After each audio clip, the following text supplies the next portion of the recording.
Running a factory in the Middle East, Africa, or Southeast Asia? Then you know the pain: sky-high electricity prices, fluctuating tariffs, and an unreliable grid. One power spike or one outage can wipe out your daily margins in an instant.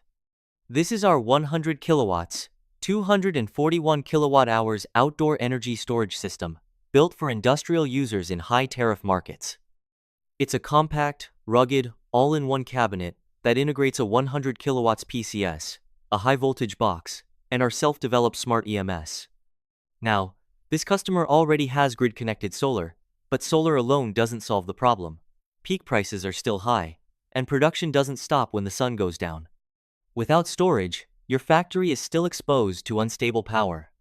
By using our EMS in solar plus storage and peak valley modes, the system charges during low tariff hours or from excess solar.